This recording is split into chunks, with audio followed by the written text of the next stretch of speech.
la gente que quería hacer teatro, ¿dónde iba a hacer teatro? Pues la calle era uno de los caminos. I el teatre de carrer jo crec que ens permetia tot el que es necessitava en aquell moment.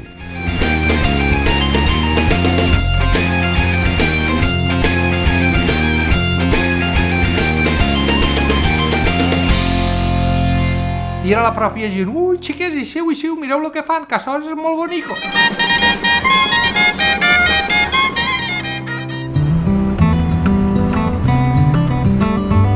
Ja no para fins que no arribem, eh? Vinga, tira! Que lleva!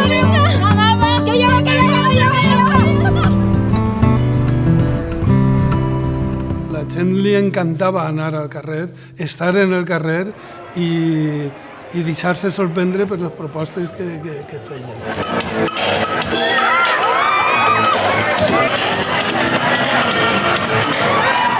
És una vida de carretera, és una vida de furgoneta, és una vida d'àrees de servei. La furgoneta era la millor inversió que podíem fer. Tu arribes al carrer, la plaça no era com tu esperaves, el terra està així, l'escenografia se vola perquè fa vent.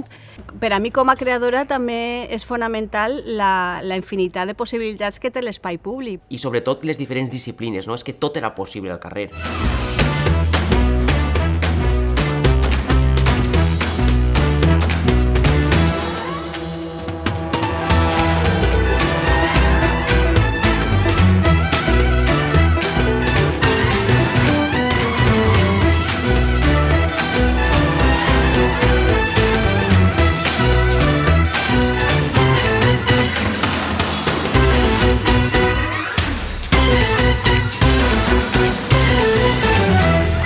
A mi sempre el que m'ha impressionat i jo crec que m'ha enganxat del teatre de carrer és estar a peu de carrer.